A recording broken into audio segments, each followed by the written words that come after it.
G'day, you mob. How are we? What's going on? A bit far away. There I am.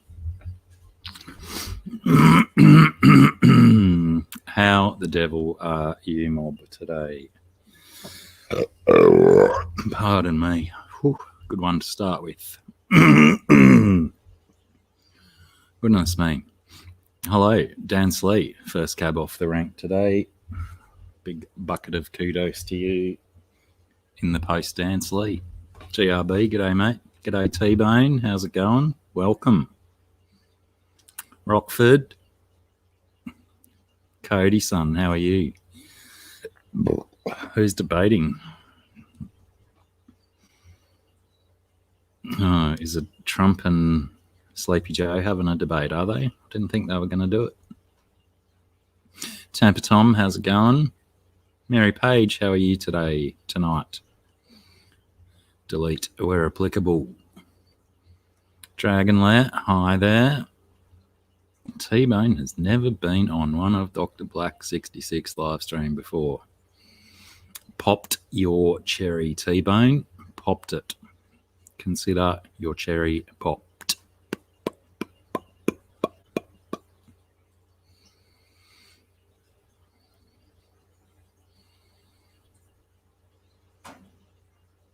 GT, how's it going? Derek, sorry, I got trapped into reading without talking, but I love that dead air. Dead air, dead air, dead air, dead air, dead air, dead air, dead air. Who else have I missed? Derek, I think I just said hi to you. Amy, how are you today? 808, g'day, mate.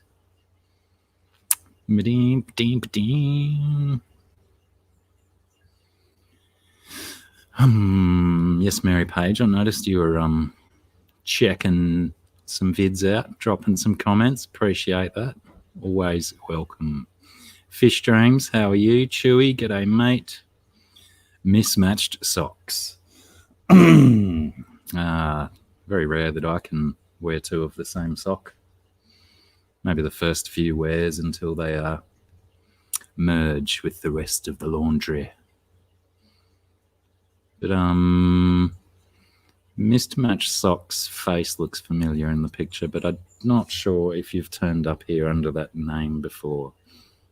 But if you're new and you've got a doppelganger, welcome. Yeah, I thought I'd do the full version without animation for the introduction song today. Just felt like the right thing to do.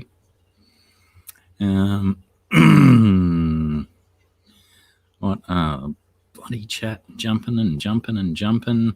C23, how are you? Holly Gibbs, how are you going? Yeah, I have a long version of it, Mary, which was the full song, and then the little 17-second version with the animation that I used to use it on all my videos and stuff at the intro. Just became a sort of a habit to play it at the start of the live stream. So yeah, C23, have a second one because I'm sure I should get to see you before. G'day, Gaffer. How are you, mate? Little to the right. John Doe, g'day. What is crackin'?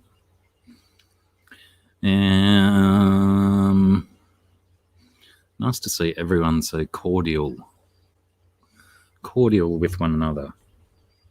Saying hi. That's what we're all about, isn't it? T-Bone, I am. Where am I? Over here. Select. I like these guys. They've got quite a nice flavour and a little bit of a punch. See, I knew I recognised your picture, Jessica Taylor. Who have I missed? Have I missed anyone so far? Chat's only jumped like 2 or 3 times, so that doesn't mean I didn't miss someone.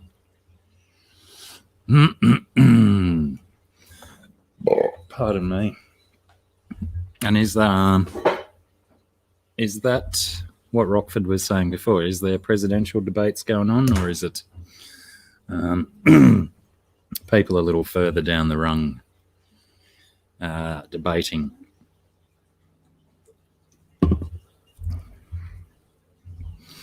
Usually we do get hammered with American news down here, but I don't think I've seen much news except for the stuff that piqued my interest for today's stream. Fingers crossed I will have a guest or two sliding into my DMs and onto my screens. Fingers crossed. We shall wait and see. I better do this one. Yeah, I've got dodgy internet today too, so bear with me if stuff's up. I hope it's coming through all right. Better make him quiet. VB T-Bone, yeah, I just decided, I've felt about it. I've felt very strongly about getting a 3-pack of VB Tallies. I'm a little bit partial to the VBs nowadays. Trump and Biden.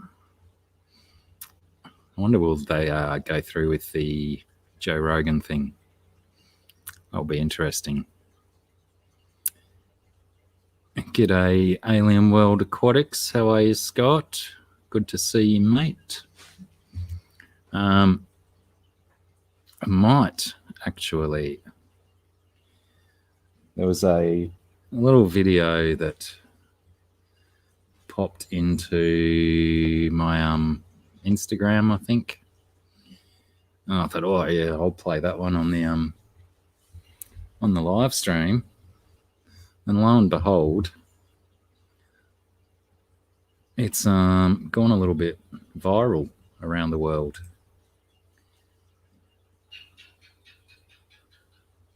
I shall see if I can queue it up and give it a play, because it's classic Australian stuff. Oh, hang on. I've got to go back here, don't I?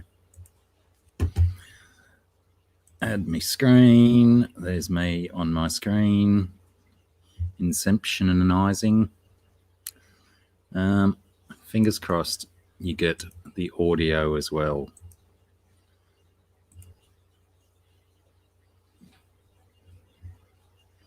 Come on, 9.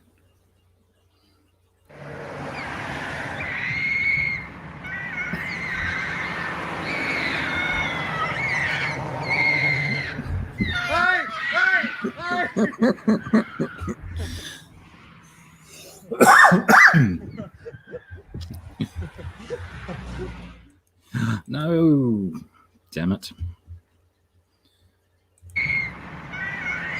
I only laugh about this because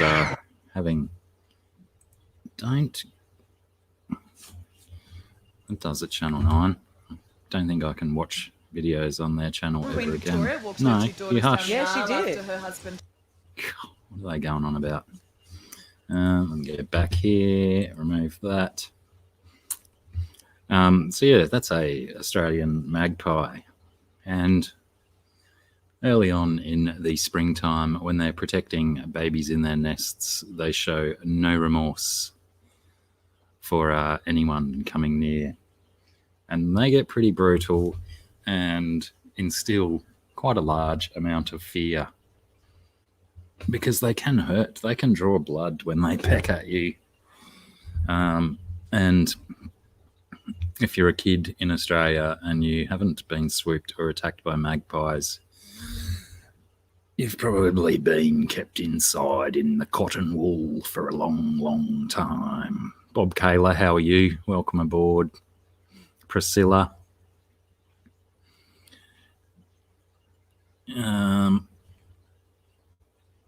But yeah, you know, I did hear that video went everywhere, went viral around the world. So everyone's probably seen it already. Craigos Broderick, how are you, mate? Welcome aboard.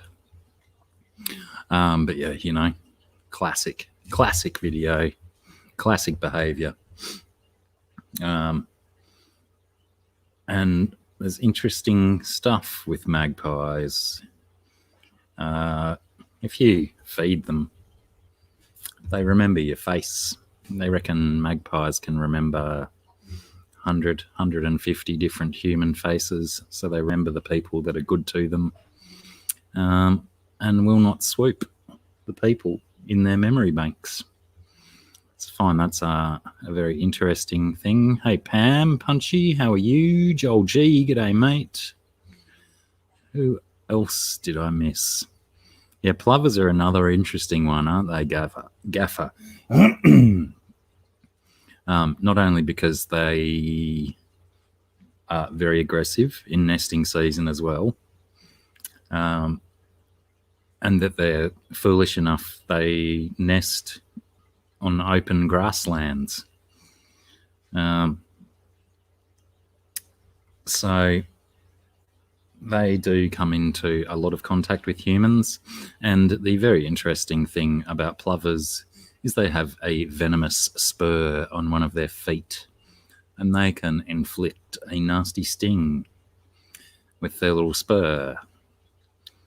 But yeah, thankfully I've certainly been swooped by plovers before, but I've never been tagged by one of their spurs. But reportedly they do it. This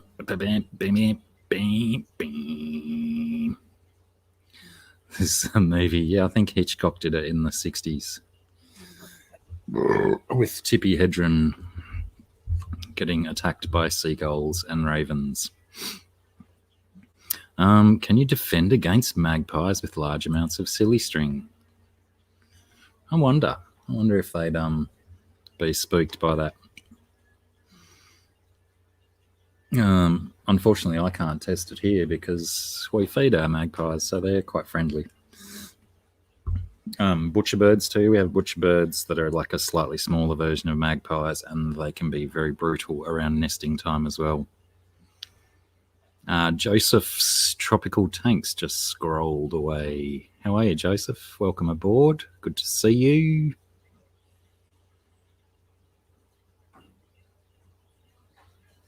What did I...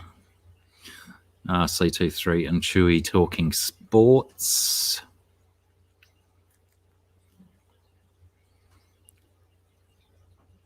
They sure are, Dragonlair. They are in the crow and raven family.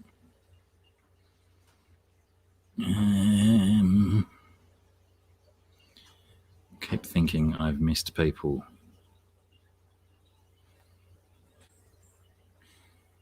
Actually, yeah, you're right, Craig. Of course, because they are called spur-winged plovers, aren't they? It's the platypus that has the venomous spine on its foot. Goodness me. Concentrate, Blacky. Rookie error.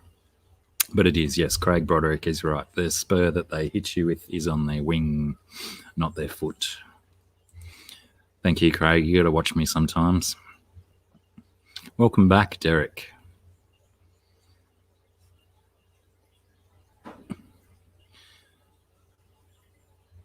Yeah, crows. I'd love a pet crow or raven. So I probably should have done that one too. Speaking of birds, I should have went with a bird theme. There was a video popped up of a lady doing like a interpretive dance, shall we call it, with a raven or a crow moving to all parts of her body while she went through the dance motions. If you've seen that, you know what I'm talking about. If you haven't, go look for it.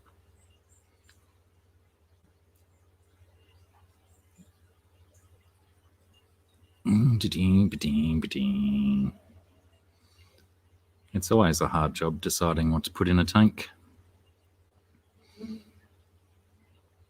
Oh, Pam, you're still struggling with that arm. That sucks. Is it like, can you at least do work with it at the minute? Crikey, GRB. I didn't know they got that brutal, but I suppose tag him in the right spot. You rip him a new one. It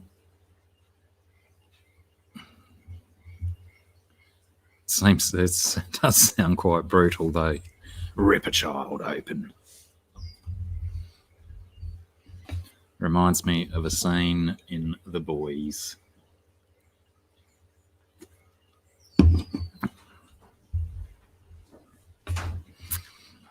They do. I nearly referring to the pilot whales. It's that Chewy and Scotty having a chat about that. I did actually see an article pop up that was, going to talk about the tragic circumstances or something, but it was a one of those news outlets that don't show you the story unless you subscribe or pay some money. I think it was the Guardian newspaper. And yeah, I know print media and stuff suffering, so they've got to get their money online and stuff. But yeah, I didn't go searching for any more information than that. I figure it was probably just going to be another one of those beat ups where they rehash all the same information that everyone already knows about pilot whales and just present it slightly differently with a clickbaity style headline, which worked, got me in there. Bummer, Pam. Yeah, fingers crossed. Thoughts going out to you to get that fixed up. Has it been doctored? Like, have you had a doctor check it? Had that x-ray yet?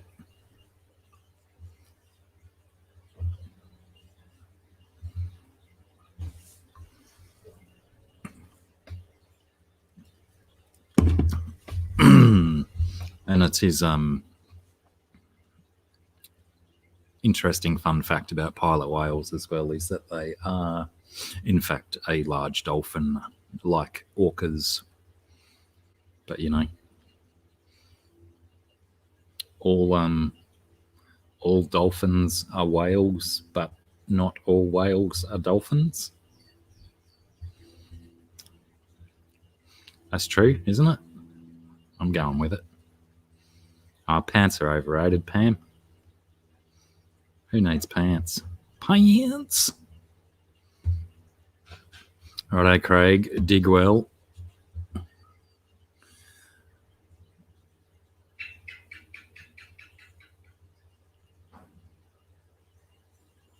Oh, the Broadwater. That's right. You're Yes, you're Gold Coast, aren't you, T-Bone? The Broadwater. That's like that spot where SeaWorld and all that is, I think, isn't it? Yeah. CT3, read my mind. Aquaballs, how are you, George? Welcome in. Out of my face. Flies are all starting early this year. Like everything else, when the heat heats up, out they come.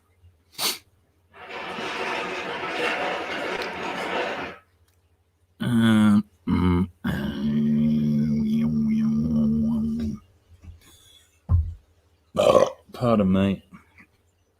Don't really need to do those burps away from the microphone, do I? Is Aquafunk made it in? G'day, Aquafunk. How are you, mate?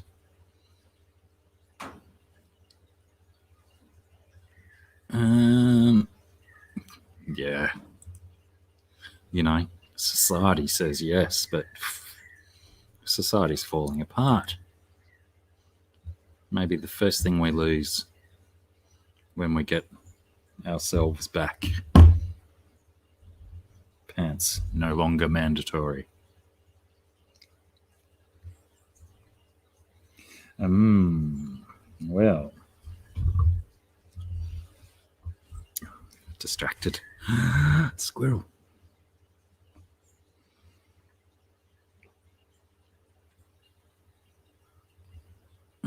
Fingers crossed. I keep saying I haven't missed anyone, but I just do this stupid scrolly thing through the chat non-stop. Hey, Crystal, how are you? Good night, Jess. Mismatched socks. Have a good night. Good sleep, I guess, if you're going to bed. Behave yourself. No worries. We'll see you soon. How would you be, Crystal? Aquafunk had a bad dream. Didn't have something to do with being on a stream with Dr. Black, did it? Probably not. Dragon Lair. Photos, or it didn't happen.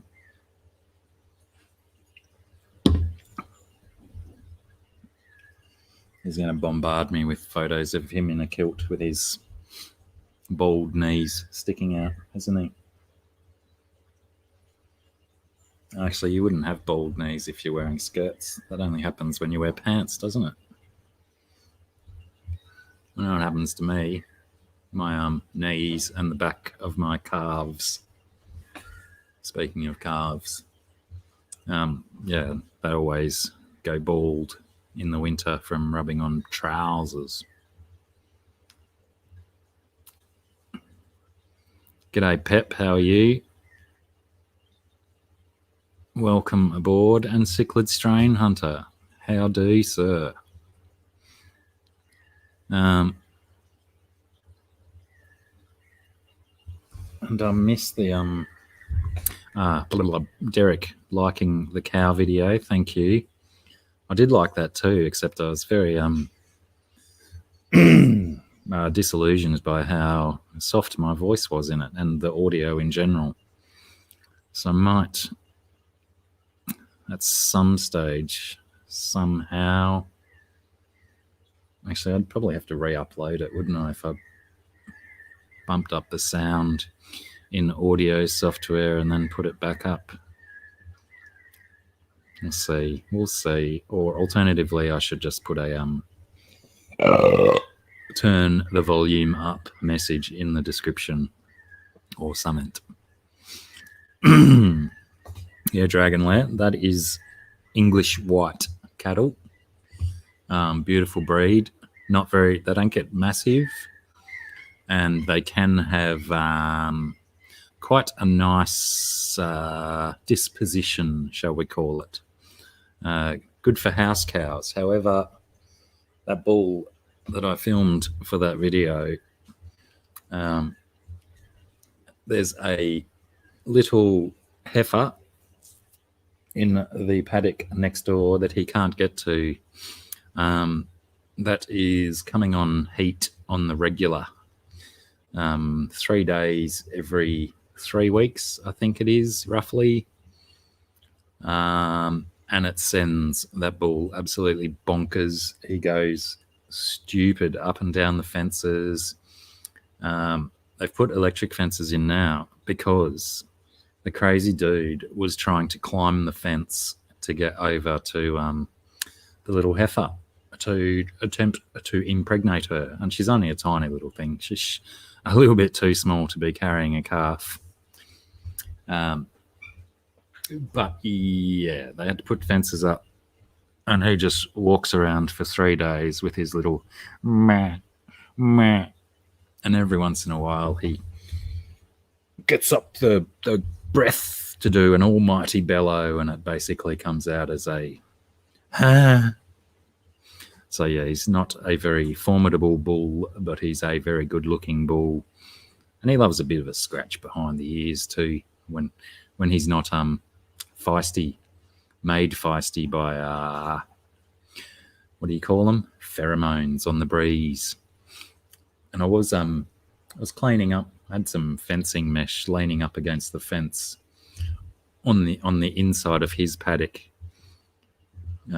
They kept knocking it down and walking all over it, so it was getting bent up. And when I was pulling the fencing back over my fence, he bloody charged at me.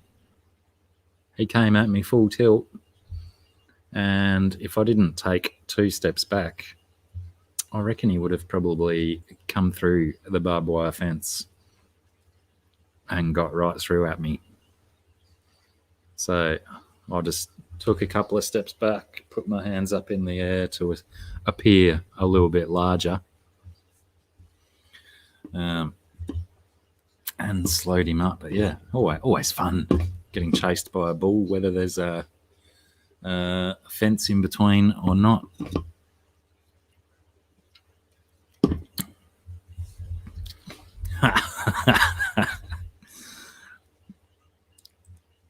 And I'm probably going to need some scientific study into the weight of each individual piece of nonsense. So if you're if you're keeping tabs on inventory, then you might have to start weighing some nonsense up.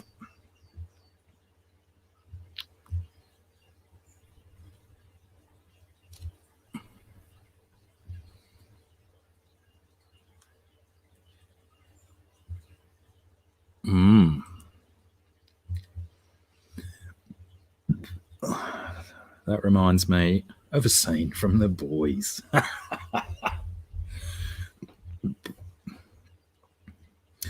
Yeah, could have been a sperm whale.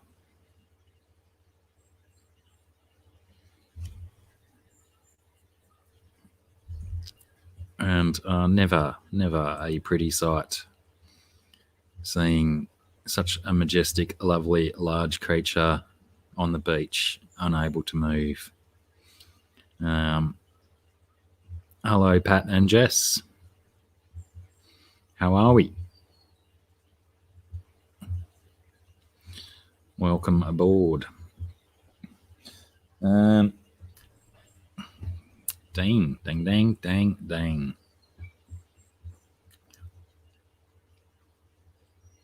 What else? Hello, Carly Sparkle Pants. Interesting name. Welcome aboard.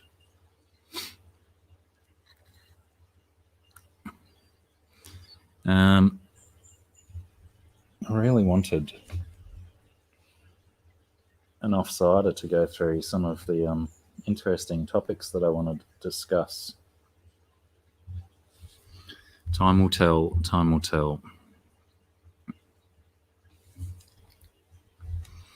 Yeah, there's definitely creatures out there that single out calves, and they try and separate mother and baby and tucker them out. So I think, they might have good stamina, but say a pack of orca may easily outlast a baby whale or adult whale, because they can, if they're operating in a pack, they take turns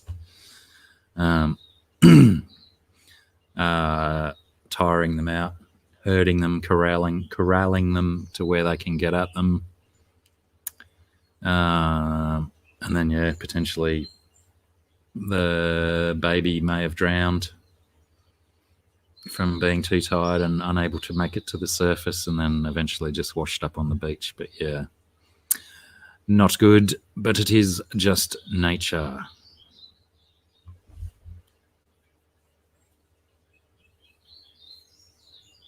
Brisket roll. Never eaten brisket before. Well, if your brisket's done right, very tasty cut of meat. Blake and Rumble, I know they're a bit partial to a brisket. They're big barbecue boys, always cooking. Killer guppies. It could have been killer guppies. About roughly 17 or 19 kilos. Referring to the nonsense. Yes. If I was a bit quicker on the uptake, I probably would have thought of saying that as well. I haven't been using 17 or 19 much. I must get back into that so I can turn it into a shirt. Used to be one of my favourite things to say.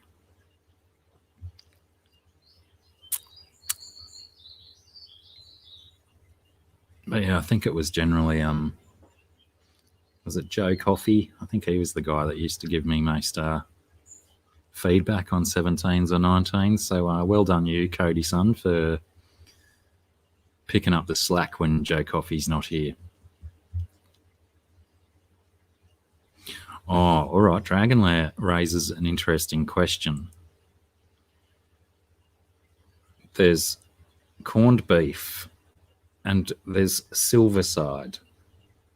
What's the difference? They've always seemed the same to me. What are you doing? Sacred ibis hanging around my worm farm. Sneaky bugger. Where's my dog? My dog normally chases them. Shh.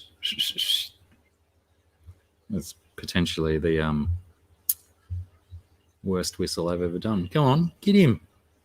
Get him out. That guy. Get him out.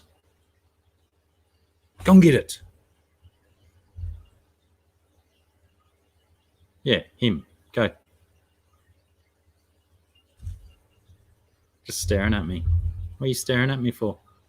Come here.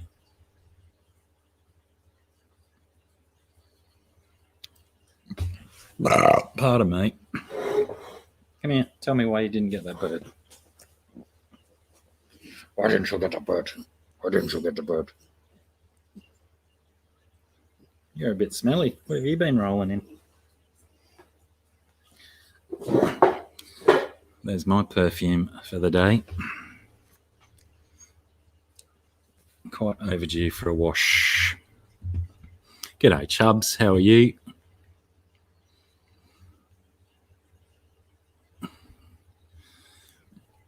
Oh, crikey. Yeah, that was Shaky Derek. He's my Jack Russell mini Foxy Cross is the words I'm trying to say. He's an awesome dog. He's nearly 10 years old now.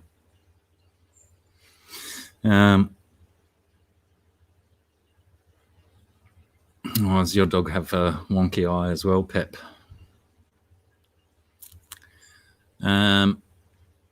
So did anyone have any input on the Silverside corned beef differences? And I'm not 100% sure that I would call, maybe corned beef might be a different thing in the States.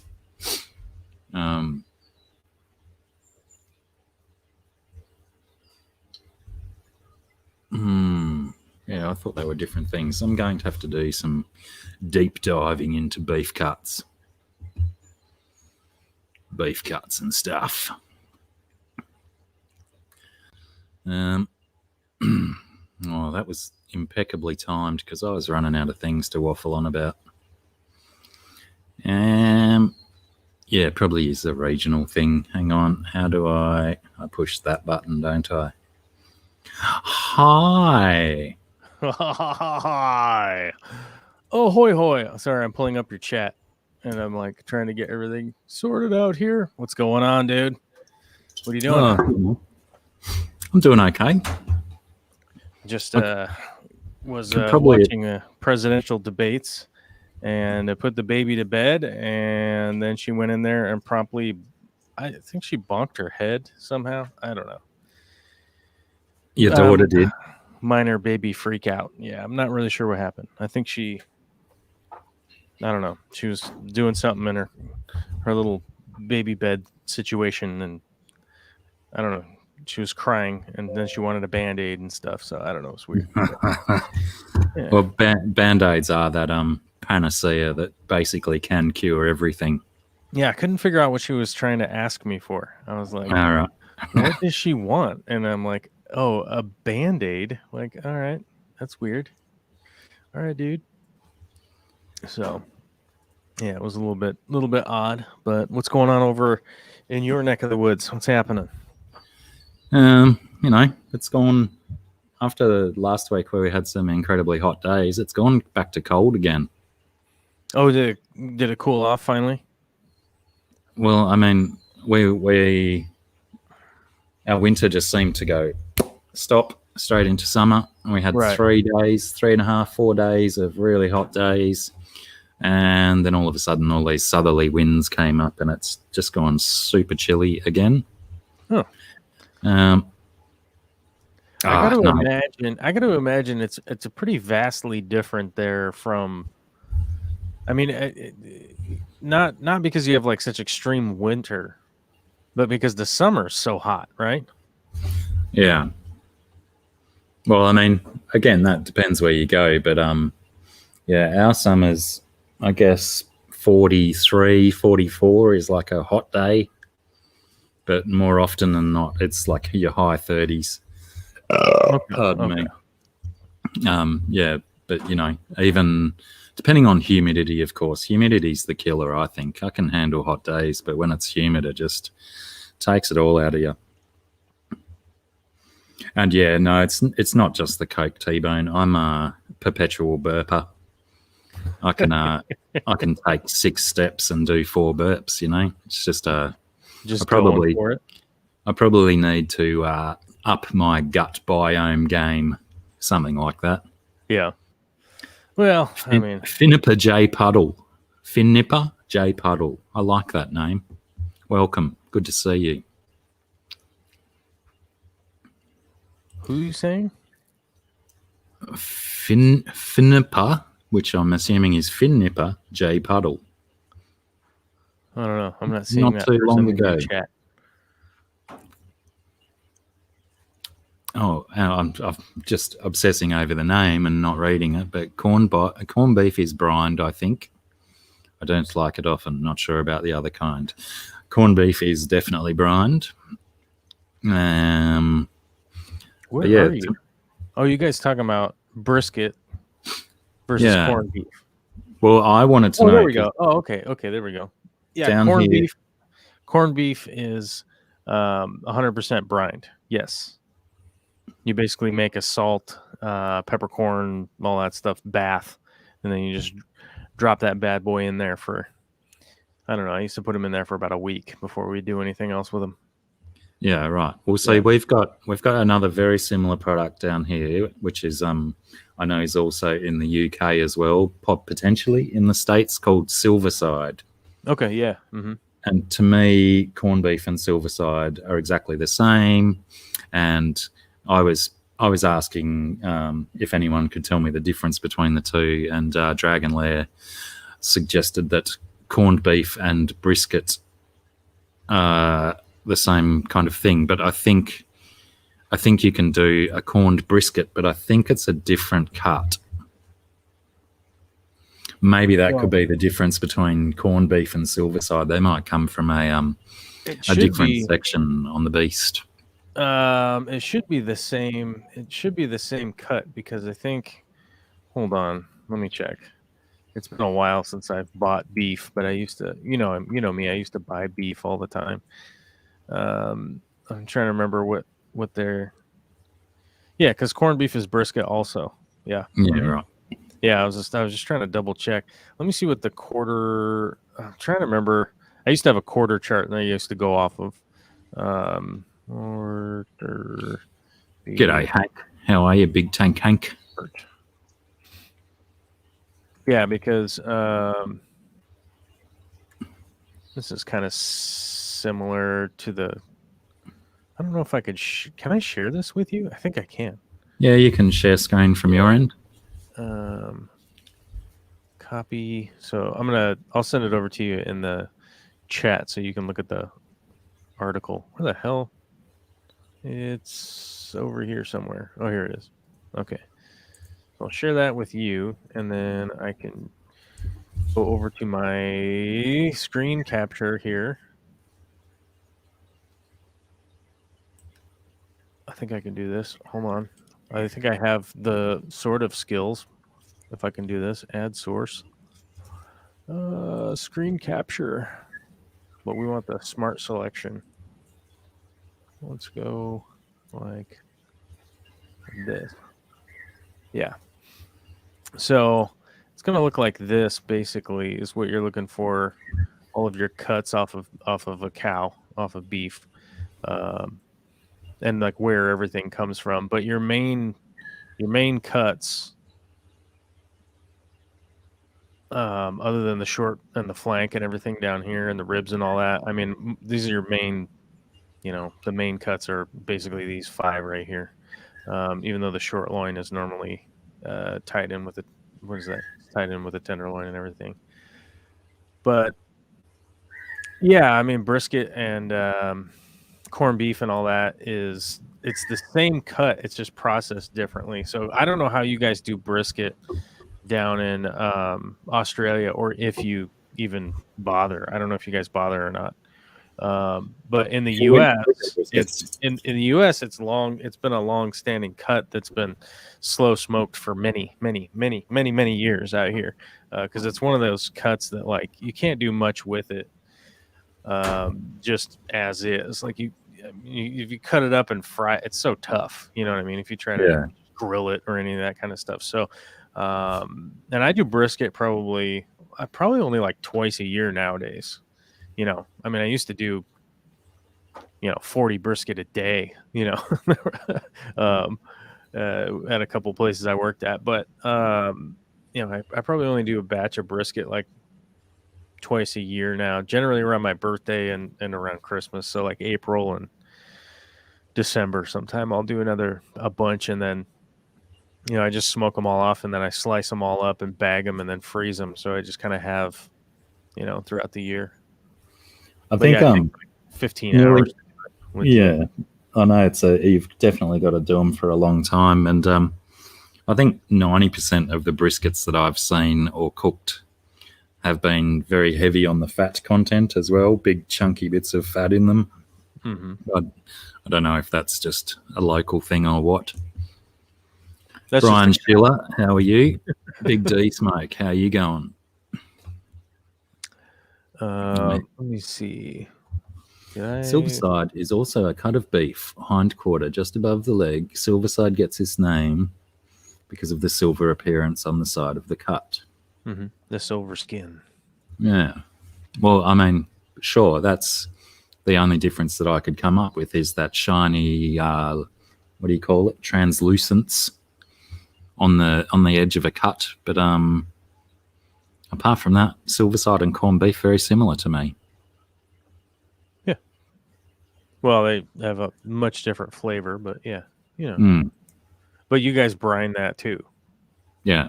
So it's about the same. I mean, but beforehand, yeah, but it's definitely its most common way to cook it down here is still a long, slow smoke, low and slow.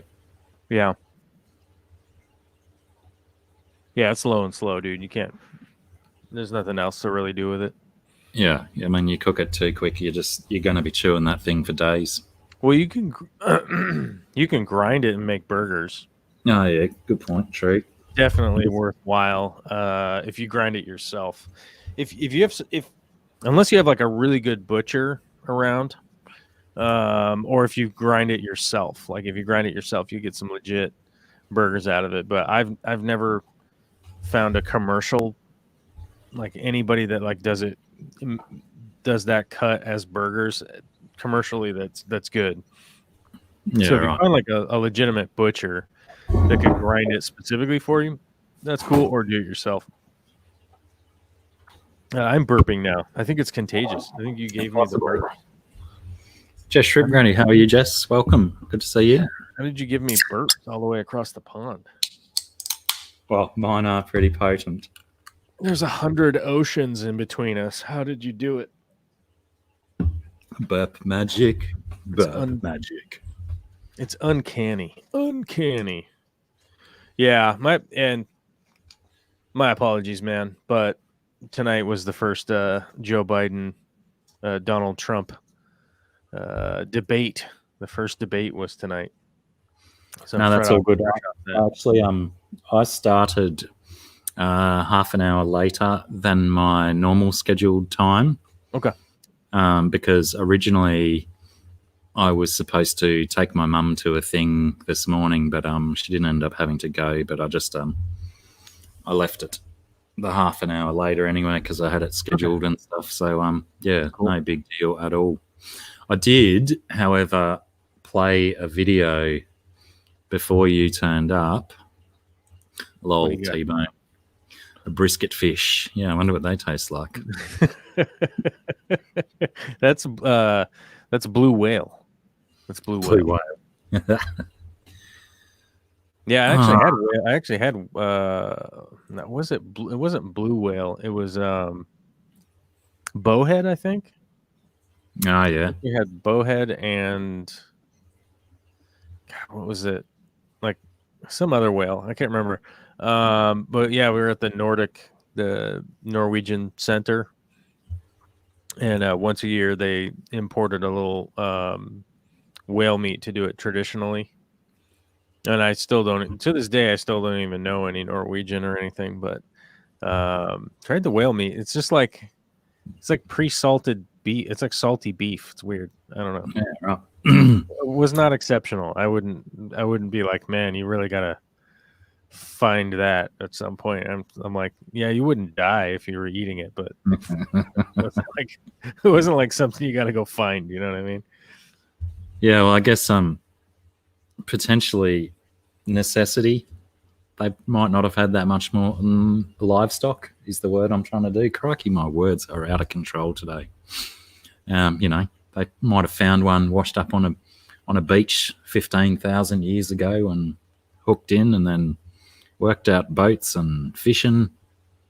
Who knows? I'm just waffling. But anyway, let me show you this video because I loved it. It took me back to my childhood and, it's what goes on down here in the springtime. And you've probably seen it because apparently it went viral around the world. And why doesn't it went viral around the world? What is it? Oh,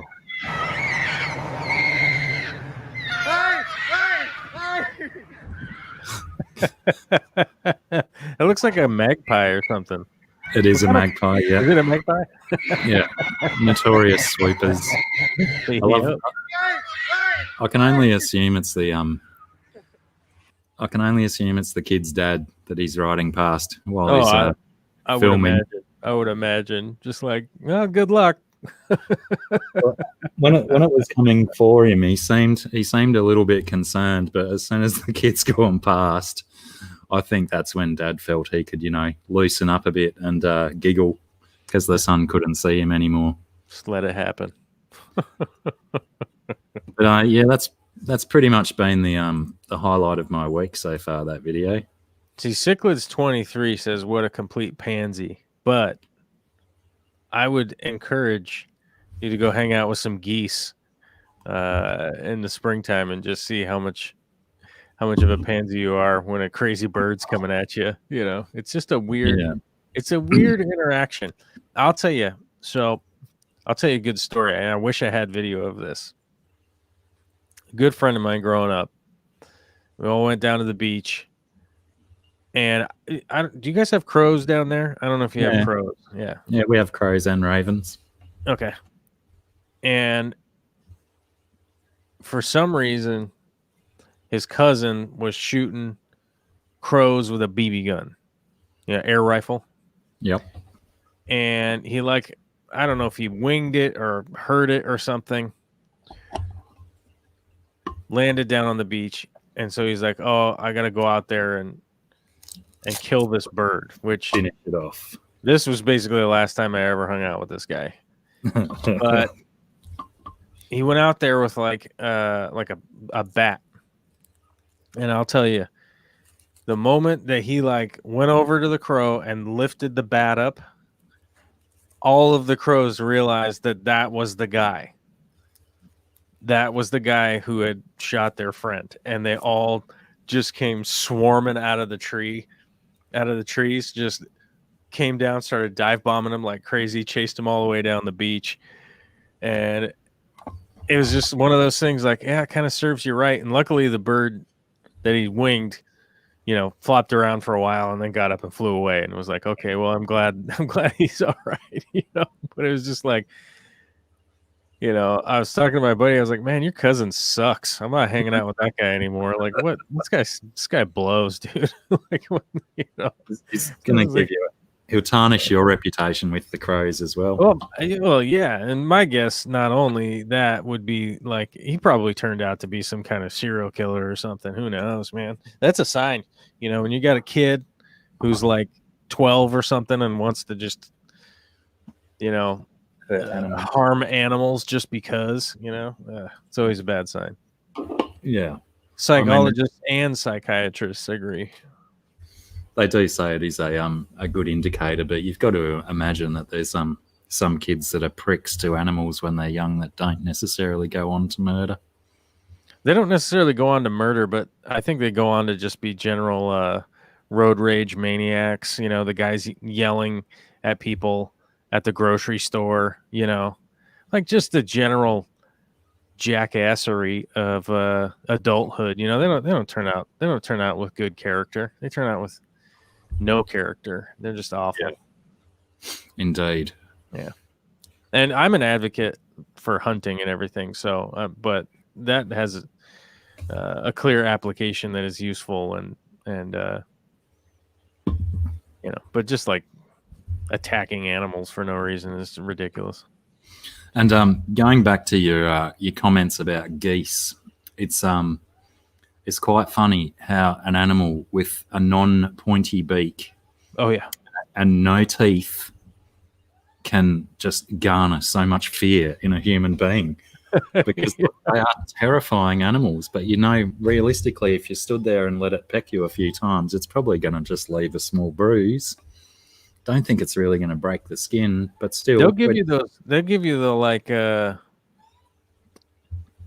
twister, They grab that skin and then start flopping their head around and give you a little, like somebody coming at you with a pair of pliers or something. So I could see you could be, you could be minorly wounded. You could have a minor abrasion, but I tell you, people run people hightail it out of there, dude.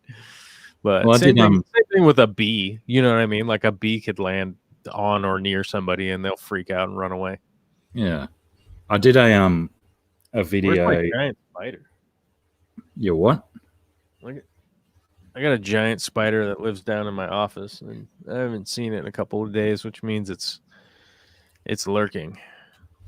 It's probably well fed and just hanging out. I'd guess. I did this video. God, it must be nearly 2 years ago now, and it was this little lake near this hospital in Queensland that my parents used to visit quite often, and they have black swans there. Very beautiful version of a swan, and nice walking path around this lake. And I went and found where the swans were hanging out of the water, and actually might have been maybe a year ago, because it was clearly breeding season, and the big male black swan put his wings up like this and his head down low in front of him and started coming towards me, hissing. I sort of thought, I held my camera on him and thought, I could just stand here and let him get me, and it would probably make for good YouTube. But yeah, that fight or flight kicked in, and I took a few steps backwards out of his danger zone. It's good to get out of there. I mean, there's no reason to take unnecessary punishment. Speaking of that, Cichlid Strain Hunter was asking who y'all got on the Mike Tyson Roy Jones Jr. fight, and anyone's guess is as good as anyone's guess, because I don't think either of those guys have been in a professional boxing match in Lord knows how long. When was Roy Jones Jr.'s last fight? I think both of them were in the 90s, weren't they? I mean, it's gotta be. It's gotta be. Let's see. In December 2017. Oh, his last fight was in 2018. Roy Jones. Oh, right. He's probably on the still on the circuit, knocking out, all comers at county fairs and stuff. Or was it a properly sanctioned fight? It looks like it was a sanctioned fight, but the guy, he fought against Scott Sigmund. I don't know. Yeah. I mean, so let's see. Roy Jones is 51. Roy Jones is 51. And Mike Tyson has got to be something like that. Yeah, I think is he a little bit older? He might be a little bit older, I'd guess. He's like 53 or 54 or something. But by crikey, doesn't he look awesome? He's 54. They're both looking really good. I mean, if all right, so I would say off the top of my head, Roy Jones was training up until yesterday, and didn't take a break, I don't think, or maybe he came back. I'm not sure.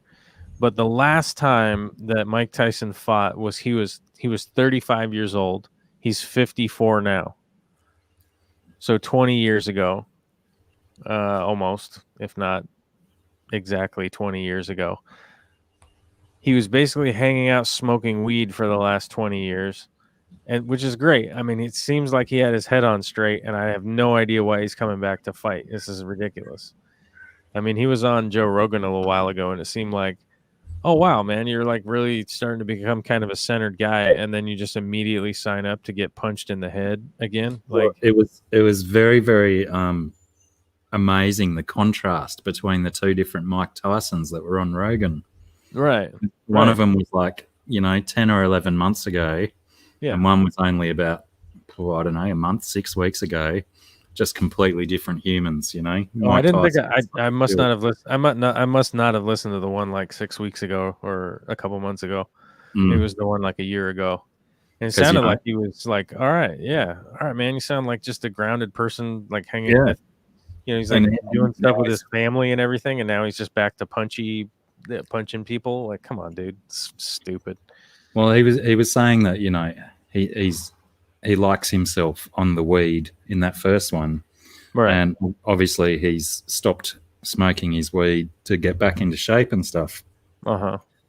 And I don't know if that's the only thing or if it's just that, the training and the fighting really triggers his fighting spirit. But yeah, he's a vastly different human being that second time around. Seems just like a bad idea, man. I don't know. It just seems like a stupidly bad idea. I don't know. Well, it could possibly be both men's last fight, I would imagine. Well, I mean, it could literally, this could literally be their last fight. One of them could die in the ring. Correct. Yeah. These guys are, and obviously Roy Jones he actually was fighting not that long ago. So, but, I don't know what kind of brain damage any of those dudes have. I know guys like me that got in a lot of fights and stuff like that have brain damage. I can't imagine what it's like to get, punched in the head for 10 rounds by Evander Holyfield. You know what I mean? Like, come on. Or even just on a daily basis, sparring and stuff. Yeah. I mean, I would imagine that if you spar with Mike Tyson, he's not going to take it easy. He's probably going to go pretty hard. It's just a bad idea. It just seems stupid. I mean, both those guys are famous. It's like, do some stuff with your name. You know what I mean? Like, do some stuff with your likeness. Like, I don't know if you're as famous as Mike Tyson. I don't know, maybe buy a couple of cameras and make a YouTube channel. I mean, dude can't be struggling for money. It can't just be about the money. Like Will Smith, he just jumped into the YouTube scene because people know who he is.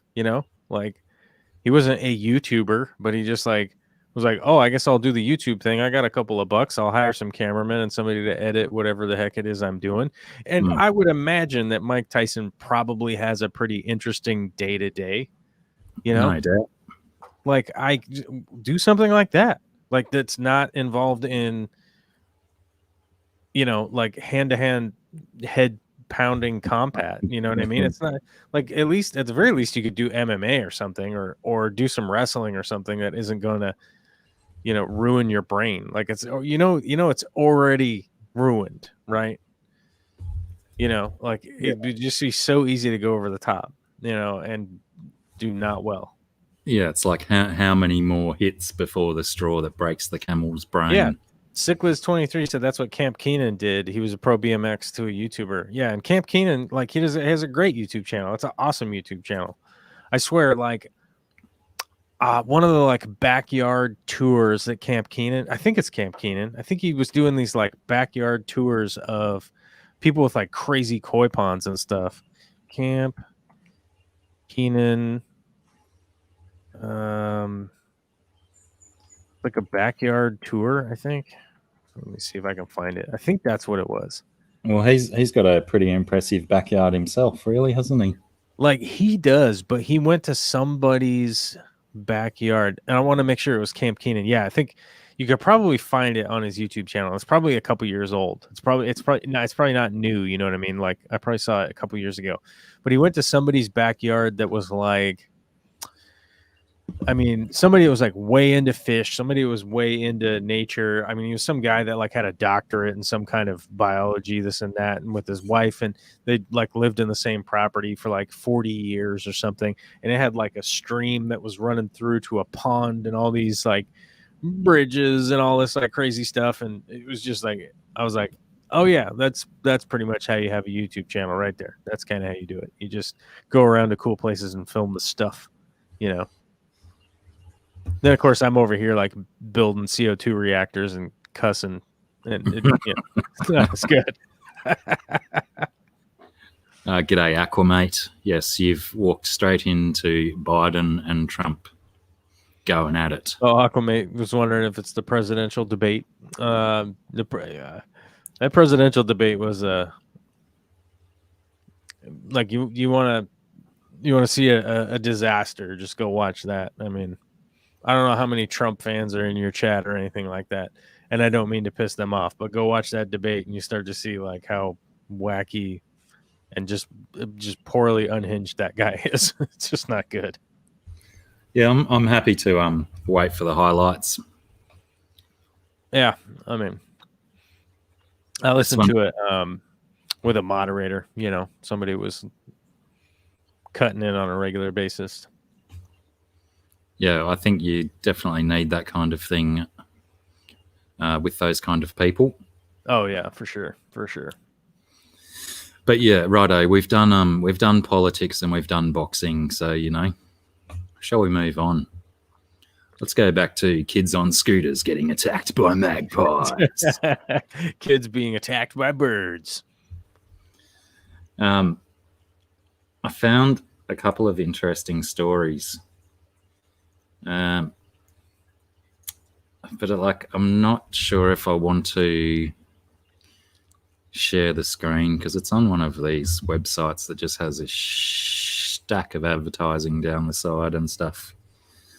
But why not? And it's about these snakes in Thailand, kukri snakes that have evolved to, as you can see in that picture there, this is a venomous toad or poisonous toad, shall we say, either or in toads' cases. No, poisonous, because they don't inject the poison, do they? These snakes have specialized teeth in the front of their body where they can cut open a toad. Did I actually share that? Yeah, we were on that screen. Good. They basically incise them and then dive on into their body and eat their organs. Oh, that's troubling. That's so at the very least very troubling. Very troubling for the toad. The Earth. For the Earth. For the planet we live on. How so? I don't understand what you mean. Hold on. Where did my window go? Okay, so the snake inserts itself into the toad, right? Yeah. And that's troubling. Period. I find it really interesting that these snakes seem to have evolved to do this thing because they have the specialized teeth for it. It's problems. That is a problem. There's an even more interesting we've got cane toads down here that they introduced back in the 1830s or something to eat the sugarcane beetles that were plaguing Australia's sugarcane crops. G'day Streetwise and Drama D. I don't know if I said g'day to Big D. G'day Big D. Introduced the cane toads back in the 1800s to eat the cane beetles that were decimating our sugarcane crops. Absolutely ridiculous because 90% of the sugarcane beetles are well up the stalks of the sugarcane. Toads don't jump up or climb. They don't have the facilities like frogs do. So yeah, we're plagued by cane toads in Australia. Pardon me. Over at least the 50% of the northern end of the country and a little bit further down. G'day Mooney. But what we've had over the last, say, 30 or 40 years is animals. G'day Liberty Bell, how are you? Animals are learning how to eat the cane toads without being poisoned, ingesting any of their poison. Like our magpies and butcherbirds and crows, they've all learned that they can flip them over onto their back and eat them from their stomach. But the one that I find the most interesting is we have native water rats here that are they're a rodent living by our creeks, and they get considerably larger, probably about the same size as a New York subway rat. You mean nutria? Maybe a little bit bigger. Yeah, that's them. Yeah, nutria. Yeah, they get huge here. I'm pretty sure ours are related, but yeah, our guys probably get to about 50 or 60 centimeters, including their tail length, maybe a little bit bigger. But they have learned with surgical precision that they can use their big front teeth to slit open cane toads and they can pick and choose which organs they want to take out of the toads. So they're primarily going for liver, spleen, probably some of the meat as well. Uh-huh. But they're also, this is the bit that blows me away, is they're teaching the other water rats how to do it. Oh, Like actual sharing of information right. to better their race. Yeah, I think. Well, I mean, I think there's, there's okay. So there's a simple evolution, right? That when one animal, reptile, bird, whatever, gets finds an advantageous food source and a method to get it, right? They will essentially, they'll breed more with that characteristic, right? So the ability to do that and teach their offspring, and then those offspring teach their offspring, and then it starts to become the normal thing. There's that, but we've also seen with like most rodents can, in one way or another, communicate via the hierarchy, right? So the younger, smaller rats are basically appointed by the older, more established rats to essentially go try something new and see if they survive, right? Yeah. Which is very weird because it's a simple hierarchy, right? And they know that from, like, if you watch some of the documentaries on like New York rats. So living in the city, they're constantly being trapped and poisoned and killed and all sorts of stuff. They've learned that like the established rats will hang back and send out the young to go try a new food source, and then wait and see if they die or not, right? Like, it's bizarre. So I think, I think rats are a little more evolved than I think the expectation, but it may or may not just be like a learned behavior, But I think the weirdest one that I've ever seen was there, I think it was a Discovery Channel or something like that did this. They did, so it was like a documentary of some scientists that were testing their theory that bees could communicate, right? In more than just very simple communication, right? Because they kind of knew that if there was flowers over here, some bees would find it, then some bees would, more bees from a hive would go there, like the next day or later that day or whatever, right?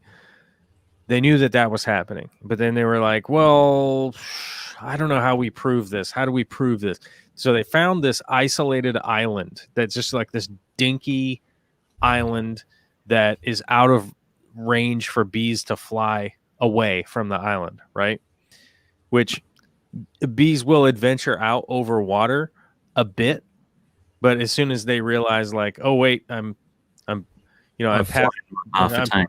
yeah, it's like I'm past the point of no return, they just turn around and fly back. So you're like, okay, they're here, they're isolated, and they eliminated all of the other opportune places for the bees to go, right? Then they color coded on their back with paint. So they took like a little tiny paintbrush and they like painted this one red and this one blue, right? Now they would place the hive out there in a method that would make them want to go to a new hive, right?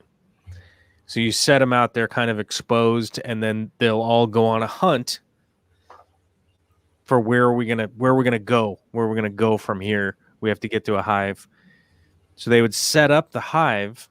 They would set up two hives on the other side of this island, and they would have a hive with like a big wide opening in the door, and a small space on the inside, right? And then the other one would have a small opening doorway with a big opening on the inside, right? The bees would fly out. Then they had cameras in there to see which colored bee came to each one, right? So it'd be like, oh, a red bee came here, and then it flew back to the hive, right? Then they had those cameras all around in the hive to find out, like, the bee would come back, then the bee would like dance around and be like, I found a hive. I'm kind of paraphrasing it. It's like a 2-hour documentary, but he'd be like, I found a hive, and he'd be dancing around, and then all the bees would be like, oh, cool, we found a hive to go to. Now the blue bee would fly back from the other hive. The blue bee would be like, I found a spot where we could have the hive, and be dancing around. And what they started to identify is that there's specific mechanisms in how they were like dancing around to say what was going on, that this one has a small doorway with a big opening on the inside, and this one's this one's better, right? Now, both the bees would be talking, and eventually all the bees would overwhelm the bad idea hive location, with everyone eventually saying like, no, there's this other hive location we could go to. Then they'd all locate over to that hive. And they were just doing that craziness like over and over and over again, and filming it, and eventually going like, they have a language and they have a method of talking to each other that is like, no, I understand. You found that thing over there, but that one's no good. This one's better. And they're like, it's totally crazy. Like they're like, it's totally bizarre, but that's what seems to be happening, that they do legitimately have a way to communicate, like just through dance, some actual information, as opposed to like, oh, you smell like a flower. Where's the flower? And they'd be like that way, like, okay, just fly, but they literally would actually give them a much better message as to like where those flowers were, or where this new potential hive was and stuff, which is pretty creepy when you think about it, because they're all drones. Like, they're not supposed to really know anything that's going on. And they're like, they're having conversations. Like, great. Well, they speculate too that their dance steps go right down to compass bearings and distances and all that sort of stuff. Right. Obviously, bees aren't referring to northeast as northeast, but they've got a dance step that represents that direction. Yeah, it's just like the sun is over that way, go that way, some way of doing it. Yeah, it's so cool. And potentially we've been misusing the term hive mind, because surely the hive mind theory comes from the fact that bees all seem to know where they need to go. Yeah. Yeah, and I think that was the big finding is that it was just like, it was a lot more detailed. It's way more detailed than they thought. You know what I mean? Yeah, it's certainly a very interesting process that they go through, and it will be interesting to see how much more we can learn from it. Wasn't there? There was some thing in the news recently too about more advancements in bee venom for medicine stuff. Pardon me. I think so. I think they just keep finding a lot of useful things. Something to do with bee venom and cancer cells. That the bee venom had some method of destroying cancer cells. Might have been a specific kind of cancer cell, though. I really should pay more attention when I'm reading these speculative documents. Well, it's super difficult when they haven't been like peer reviewed and become an actual finding, because it's sort of like a lot of these papers just hit publication now before it's been reviewed, and I'm like, I swear half the time, like, I find stuff, people sharing stuff out, and it's like, this is the initial finding of a hypothesis. Like, stop this. No, yes, this is a paper that somebody it's been published so that people can test this and find out if it's true or not, basically. Like, just just to get the ball rolling, sort of thing. It's not useful to read it like at this point. Like there's no other studies to go along with this. This thing that they found, could just be completely anecdotal. But I don't know. It's the age of information where we seemingly are getting too much science information too early, I think. But Really, yeah. it's probably also a good thing, though, too. Well, it's part of a process, isn't it? The more things that get stuffed up because people are jumping too quick, Right. that then in turn will encourage people to educate themselves more thoroughly and look into things a little bit further before they jump on bandwagons and stuff. Well, I wish that they would, but I it's something that I've talked about on a regular basis, and people always get super pissed because they're like, I don't talk politics, but I think it's a problem with our current, whatever you want to call it, like the dynamics of the world that we all live in, is as far as like the first world nations, whatever that list looks like, it's getting longer and I think is good, but there's also kind of a people are spending so much time these days working, exchanging their labor for what ultimately boils down to a basic income. And they don't really have time to actually, ponder whether or not, like, hold on, let me see, who's the source? Is there an actual study? Was the study 7 people? Because that's not good. 7 is not a good enough number to come to any kind of conclusion on anything. But I think that's a big part of the problem, is that like people just don't have time. They kind of see a thing and they're like, okay, that must be real. I got to go drive somewhere.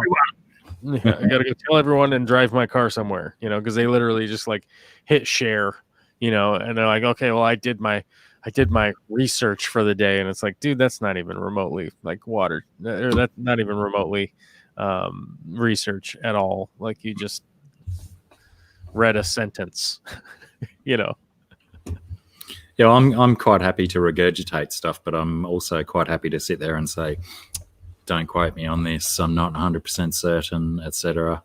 I always try to put that caveat on there just as a reality of going like, hey man, I'm recalling a thing live right now. We're just having a conversation. If I said something that interested you, please go find some books, find some literature, find some studies, find some whatever, and come to a solid conclusion on whatever it was that like I may or may not have piqued your interest with. It's like, but we're all quick to jump around now, and I think a big part of that has to do with just the economic mechanism that we all live under now, where it's like you got to work 50 hours a week and you got to commute and you got to do this and you got to do that. And, I think people are like wicked busy, and well, people want that instant gratification as well, which you can get from just assuming something to be true the first time you read it. That's instant. Oh, I'm so glad I know this now, and I know it for a fact. Well, I think that also is like the years of evolution of us when we had news. I mean, you got to think up until 1995, 98, when there was news, people had researched it a bunch before they ever came out and was like 6 o'clock news. Oh, today in Zimbabwe, there was a earthquake. It wasn't like, it wasn't being reported by a bunch of immediate like reporting, right? Like the way that it is now. And it's, from being on YouTube, it's like you got to be first to press so you can get those clicks, so you can make your money, because that's how you report now. Well, that's why I was spewing about that magpie video going viral around the world. I wanted to be, one of the first to put it on YouTube, but apparently everyone's seen it already. We got to get your own videos and put them up. That's the key. You got to find a snake that's eating the butt of a frog or something, and get a video of that. Post that up. I did my my trans cow video last night. I think I put that up. My time. It's a bull, not a cow, but it identifies as a goat. A goat, cow, bull? What? Just He's a, he's a buxom, big, healthy bull. Beautiful specimen of the beast. But when he moos, he goes, meh. That's his moo. Oh, he self-identifies as a goat. Yeah. I That tried would to talk him out of it during the duration of the 2-minute video, but he wouldn't have it. He just stormed off. You should definitely get that on video for sure. Well, I did. It's on my YouTube channel, but the audio is really shitty. Well, you're gonna have to go back and you're gonna have to reshoot. He's quite often just here in this corner of the paddock. So yeah. Every time the little heifer over the back paddock goes on heat, I think I'll just start doing. You gotta do like weekly updates with the cow, dude. Series. Yeah, most definitely. Yeah. He seems to have generated a bit of interest. He's a popular lad on my channel when he shows up. Clearly, yeah. So why not milk it for all it's worth, eh? Got to milk that cow. Well, you don't want to milk a bull. That's a weird time. I'm sure they make the right size gloves for that kind of behavior. As a matter of fact, they do.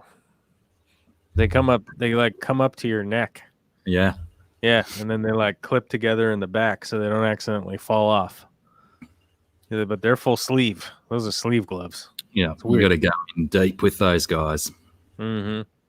Yeah, we went and inseminated some, what do you call them? Heifers? The female cow. Heifers? Yep. That's right, yeah. Yep. And heifer's a young female.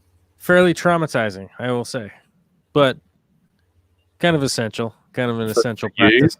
For you or for the cow, the trauma? A little from column A? Both. I think it was both. I think it was, looked right in the eyes and was like, there's a thing happening here. And I don't know if it's romance. I think it was trauma, Yeah. Yeah. One of my chickens died the other day. That sucked. Yeah, that always sucks. A bummer. It was one of the old ones. So not a shocker, One of the things I really must pay particular attention to with this cattle situation is with the little heifer in the back paddock that keeps coming on heat. Mm-hmm. There is a there you go, thank you, Dragon. Heifer is a virgin cow. The little heifer in the back paddock here, she was raised as a human pretty much for the first couple of years of her life, or the first year or so. So she thinks she's a person. Yeah. You can cuddle her and give her a scratch and she doesn't care, but she's in with a steer, which is a bull that's had his testicles removed. Uh-huh. And the other one, I think she's a heifer too, but whenever the little one is in heat and big white bull over here is going nuts, goating, bleating and stuff, mm-hmm.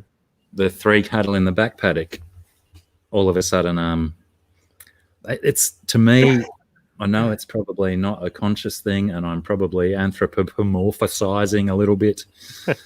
It's like the 3 cows out the back tease the big guy because they know he can't get there. So you've got the steer and the other heifer mounting the little heifer, getting on top, and it's like every time they mount, they give the big white bull a bit of a sideways glance, going. Mm-hmm.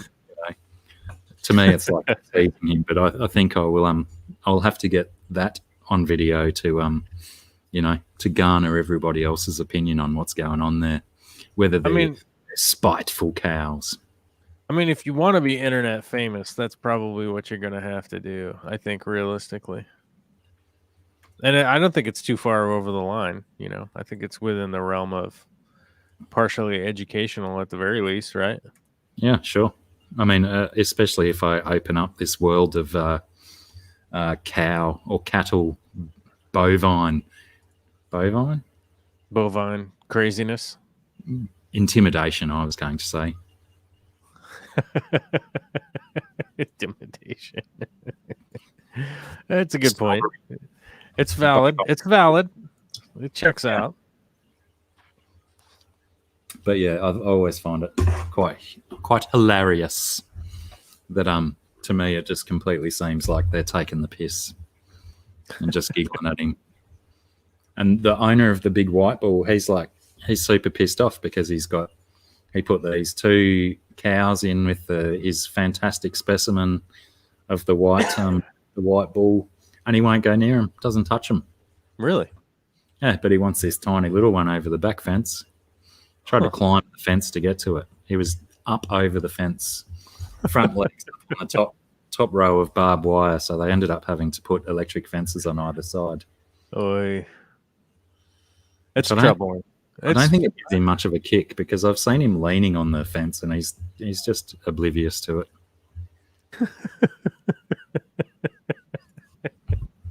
Jess doesn't like the idea.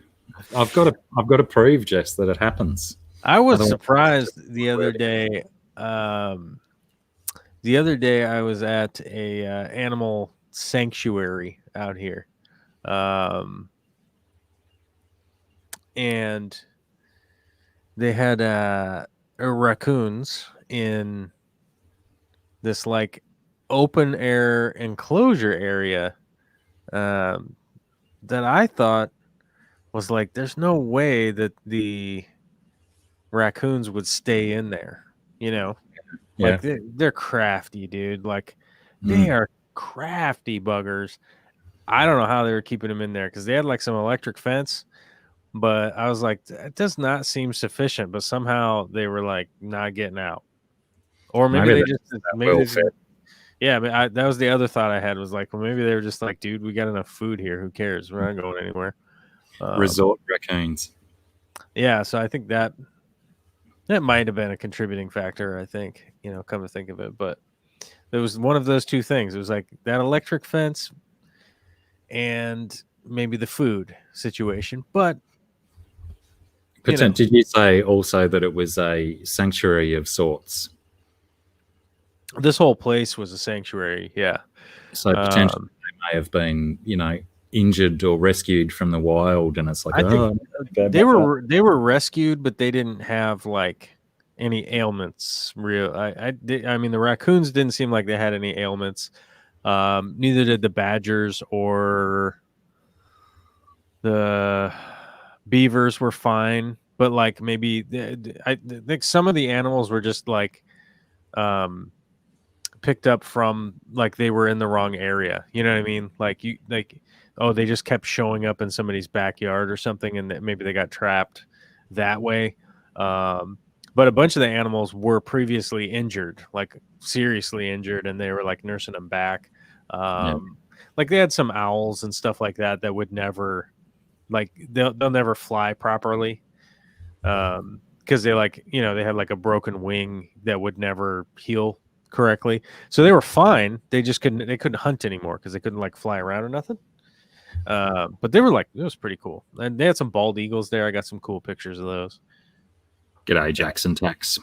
I posted them on Instagram. Maybe now, I have speaking of owls, have you ever seen any of those pictures on the interwebs where they lift the owl's skirts up to show you how long an owl's legs are? Oh, they're goofy long legs? Yeah, definitely. I don't remember what I was watching the other day, and they went through. I'll probably just have to Google it up. Mm-hmm. But I'm guessing by this stage, most people have seen funny pictures of. Oh, apparently it's been memed as well. Yeah, that's exactly the one that I was looking at the other day. Why won't it go full screen for me?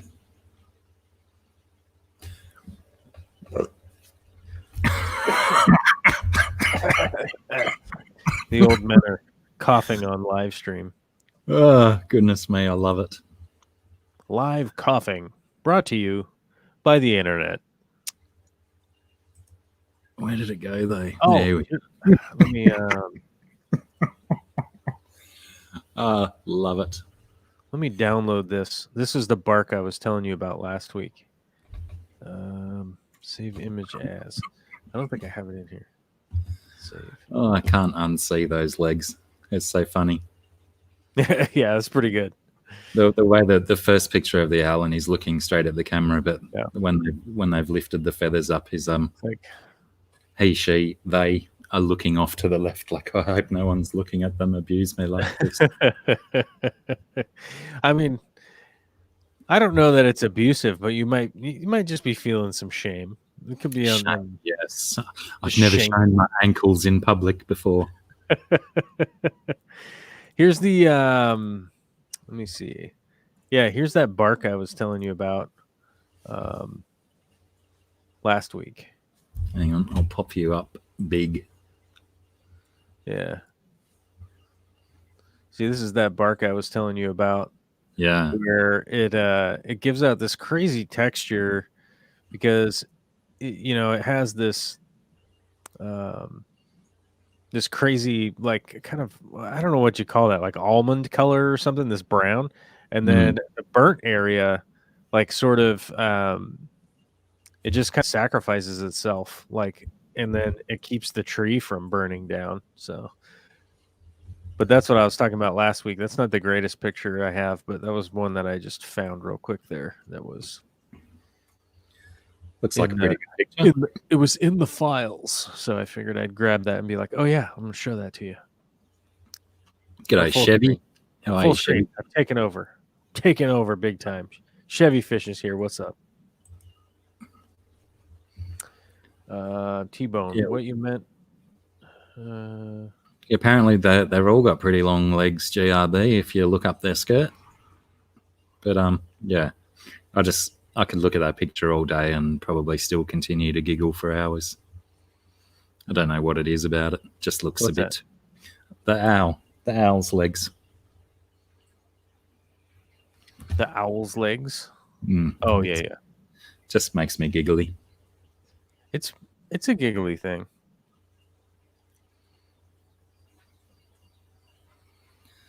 Somebody needs to send Joel iPods. Well, like for my ears? I don't, unless Joel G in the chat made a comment about iPods. Oh, like iPods anymore? Like earpods for listening? Yeah, because I have like a cord hanging. I don't know. I just go old school with the earpiece, I guess. Me too. I don't think there's any way that I could like keep track of wireless earphones. I mean, I have like cans. Those are what I normally use, but I think it looks weird when you're live streaming with like big, cans on your head. Yeah, I try and avoid mine as much as possible too, which thankfully, for some reason, my microphone doesn't bleed any of the speaker sound through. So unless I've got multiple people, then I do find that I guess when you've got multiple people, everyone starts talking a little bit louder to talk over the previous person. So yeah, bleeds a bit more through the microphone then. But yeah, I'm certainly a big fan of the headphones with the cord because, like you said, so easy to misplace those little doodads that just sit in your ear. Yeah, I mean, I misplace them, and then I don't. They'll be not charged, These I don't have to charge or anything. I just swap out from my speakers over to the clearly I like black more than many other things, but I'm kind of happy that most headsets you see nowadays are in white because you can lose a black pair of headphones on the floor quite easily if you keep a messy floor. At least those white ones, they stand out. I try not to keep a messy floor, but like just no guarantees around. Not in my office. Rest of the house, is super tidy and clean. My office is not. My office doesn't meet the standard. Like there's crap on the ground. Like I mean, not crap, but wires and things, headphones and stuff. What else did I find that we could talk about? Oh, I don't know. I'm running up on my bedtime. I think I gotta go. I got to get up at 3 a.m. to go fix the aquarium co-op. Yeah, that's right. I keep doing that to you, don't I? Each week. Oh, it's not a big deal. Like, I mean, I just have to get up early because I got to go. Because for you, it's daytime right now. For me, it's 9 o'clock. So it's a good time. This actually, like whatever this time slot is, the like 8 to 9 o'clock on Tuesday, like this kind of hour block, it's a good time. It's a good time for me because I work Tuesday, I come home. So like I get up at 3, I head up to the co-op, I work all day, I get home at 5. Like a little after 5, I have dinner with the baby, play with her, we do bath time, and then she goes to bed, and then I kind of have this, I can't really like start a project, you know what I mean? Like I can't like start editing a video because that's way longer than an hour. I can't start filming something. I can't start like it's nighttime around here, so I can't start like building something. What am I gonna do? Run the table saw out there like, hey, wake up. I'm the guy on Tuesday night being loud, So with all that stuff, it's like, yeah, it's a perfect time slot for me to be like, what's up with my boys down in Australia? It feels campy to say down under, right? That doesn't feel right. I guess I'm used to it. Really? We hear it all of our lives down here that we're referred to as that. New Zealanders get it as well. So essentially we've probably blocked out any other meanings or subtle nuance to the saying, and we're just down under. Well, it's kind of funny. Like, it's kind of funny if you're like in Alaska, they all talk about the states, and you're like, yeah, you are one of them. They're like, not really, like, if you're in Hawaii, it's like, yeah, the mainland, like, oh, the mainland, huh? Okay. Yeah. All right. I've got to say, I do love when someone uses the term the contiguous United States. The contiguous. Yeah, it's interesting. It's interesting. Although I did speaking on kind of like a broad political thing, John Oliver was talking about Washington D.C. and Puerto Rico and like all of these territories that the U.S. has that has no representation, like making those a state. And I have to say, like, let's just make them a state. You know what I mean? It's the year 2020. Like, there's no reason why we should, because in the U.S. we're stuck with the 50 states, right? And because it's like go any further. Yeah, because it's like, well, 51 doesn't sound as good as a nice round 50. We have 50 states. So it's like, surely there's enough territories to bump it up to 55, isn't there? Got Guam as well. Yeah, Guam. I don't know if Guam would ever become a state. There's just not enough. Oh, that's discrimination. I don't think it's discrimination. I don't. Well, I mean, I don't know. I would have to kind of see if Guam was really into it. Like, how many people live on Guam? I think it's not that many. Is it the furthest one away? It might be the furthest one away. Contiguous United States is just the mainland bit, all together one. All the states apart from Alaska and Hawaii. Mm-hmm. Hawaii. Oh my God, it's a 15.5-hour flight from here to Guam. Whoa. It's probably closer to me than you. 100%. Yeah. Probably half the distance from me. A million percent. What's their population? Like, why is this difficult? I have like all the ethnic groups here, but no population. What?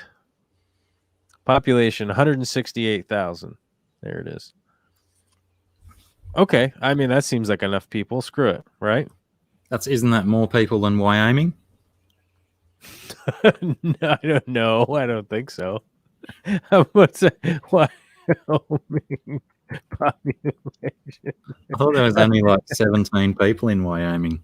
Well, yes, 17 people is about right. There's almost 600,000 in Wyoming, Ah, right. but it is very not populated. Yeah, I mean, it's sparsely populated, isn't it? yeah, there was a town, like we went to this one town in Wyoming that we talked to the people there. We talked to some of the people in the town, and they self-described the town as a dying town. Right? They were like, there's nothing left here. And the reason it sparked that conversation, because I was like, wow, it's really nice here, really cool. And we were, this was like, Vicky and I have traveled around the U.S. a lot to look to like, places that are less populated to move to. And it was like one of the places that we just happened to stop there. It was like this highway and this highway connected, they intersected, and then we were going to go the other way. And so we were kind of talking to some of the people there, but it kind of like sparked the conversation because they had the local newspaper was there, and their high school seniors class was graduating. Right. And they had 9 teachers in the high school and 1 student. Oh, no way. Yep. Oh, shit. Their high school class was graduating, and it was legit a picture of 9 grown adults and 1 like 17, 18-year-old gal that was graduating. And it was kind of like, oh, that's intense. But I don't want to necessarily go on the record, but I'm pretty sure they didn't have any other high school students. So it was sort of like whole school year. For next year. Yeah, right. Like, so I think literally they were like, next year they were kind of like, well, what do we do? We don't have anybody to teach. Like, but we're still the school district. Have to just maintain your job until they get students. I guess. I don't know. Do you just go in there and teach an empty room or something? I don't know what the hell you do, but probably the cleanest school in the whole country.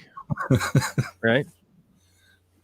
Hello, main MTF&F. I'll just say that. I've got no words today, so I'll just trip over if I try all those commas in one sentence. MTF&F. I like it. Isn't the Devil's Tower in Wyoming? I think the Devil's Tower is in Wyoming, isn't it? Or it might be in South Dakota. I've not heard of this thing. Devil's Tower is in Wyoming. Have you seen Close Encounters of the Third Kind? Oh, like maybe 35 years ago. Yeah, you remember when Richard Dreyfuss was doing the sculpture. He was doing the sculpture of this weird thing, and at the end, he goes to this big, crazy-looking mountain thing. Hold on, I'll just... no, I don't remember it. Save image. Save. I'll import it in here. Add source. Media file. Let's go with media file and click the button and hit open. It looks like this. This is a big mountain. Righto, yep. And it is really cool. And I for some reason I was thinking it was in like South Dakota, but no, it is in Wyoming. I've definitely been to it. But for some reason I was thinking it was in South Dakota. I don't know why. Well, my brain kind of sucks. So there is that. I'm imagining that it would have been very interesting to be nearby when that came up out of the ground. I don't think that's how it happened. Is it erosion? Yes, I think it eroded around it. Yeah, right. Because that is columnar basalt, if I am correct. I believe it is. So that would be, God, not prepared to talk about columnar basalt, but there's a geological description of that. Basically, the pressure is welling up, and then as it cools and dries that what makes it into the columns like that. So it would have been pushed up from down below, but to create this kind of structure, generally it's because something is up above it, It's held it which up for a little while. was most likely the ice shelf that was there that Sure. Graham Hancock and those guys talk about all the time. What do they call it? The ice age, when the meteor hit and melted the ice shelf, the ice, whatever they call it. Slowed everything down for a little bit. Let's sped everything up. Oh, did it? It made everything awesome. I It made everything livable. Otherwise, I'd be under 2 miles of ice right now. Yeah, that's what I was thinking, Chevy. It looks like an old petrified tree stump. I mean, last time I checked, me being under 2 miles of ice means not doing good. Yeah, that's gonna not improve anyone, really, is it? It's going to impede my ability. Up on the screen a little while ago by a cichlid strain hunter. They don't talk or say words, but they have a wide variety of song. And there's a bit of a theory goes that all magpies have unique songs. But I don't know if I can vouch for that. Can they learn other birds' songs? Yeah, I'm not really sure of that either. That'd be interesting to research. I might have to look into some peer-reviewed papers on magpies. I remember there's some birds that can learn other birds' songs to like camouflage themselves, basically. Well, you've got your lyrebirds in Australia, or the one of the world's best mimics. Yeah. And oddly enough, I was reading a story this morning about some African grey parrots. Are you familiar with them? They are definitely a talking bird, and they are the only parrot in front of Australia's eclectus parrot for vocabulary. Apparently, these African grey parrots that they can learn the most words. And there was a zoo, or let's call it an animal sanctuary in the UK somewhere, that had 5 of these African grey parrots together. Right. And apparently they were bad influences on each other, and they were spurring each other on to tell the guests to fuck off at the zoo. Oh. So, I mean, they interviewed a guy from the park saying that, they had to separate them, put them around different parts of this zoo so that they weren't egging each other onto swearing at the customers. And he did say that no one had actually complained about it, because, I mean, a parrot tells you to get stuffed, you're going to have a little giggle. You're not going to be offended by it. But they just thought it would be a good idea to break these birds up instead of potentially having them swear in front of young children. Right. And also they were, because, the talking behavior of birds is generally done at quite a low volume. So by separating them, they then were hoping that they would go back to more of their native tongue, shall we call it, and inspire each other with their proper bird noises. Yeah, it makes sense. I know that crows can talk. You can teach crows to talk. Speaking of crows again. Is there nothing they can't do?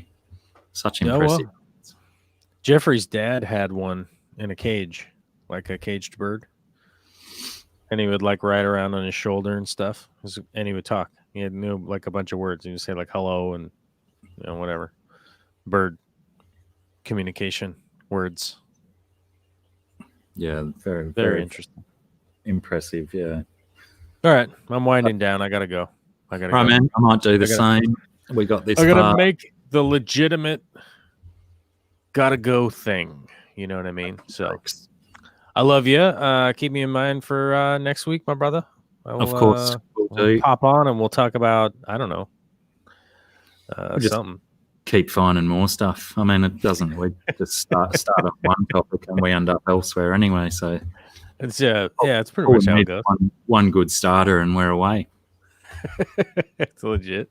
All right, man. All right, dude. Thanks heaps for hanging out. Yep. Bye-bye. See you soon. Oh, crap. Where's Famous last words. Yeah, so as I did just suggest, I will make a departure as well. It's almost been 2 hours, goodness me. So thanks everyone for hanging out. It's been a good time. I've enjoyed myself. Started out a bit slow, but as usual, Joel inspires me to talk and rabbit on and stuff like that. But yes, we will probably do it all again next week and see who else rolls along as well. So thanks again, everyone. GRB, thanks again for dropping the links. You're killing it, brother. Killing it. Not sure if I saw anyone else. Cody, son, I think I saw you dropping links as well. Thanks for that, mate. Appreciate that massive mega much. And good luck over there with your political nonsense. I'm glad I'm 24 hours away. Thanks again. Enjoy yourselves. Have a good week. And I'll see you when I'm looking at yous. Bye for now.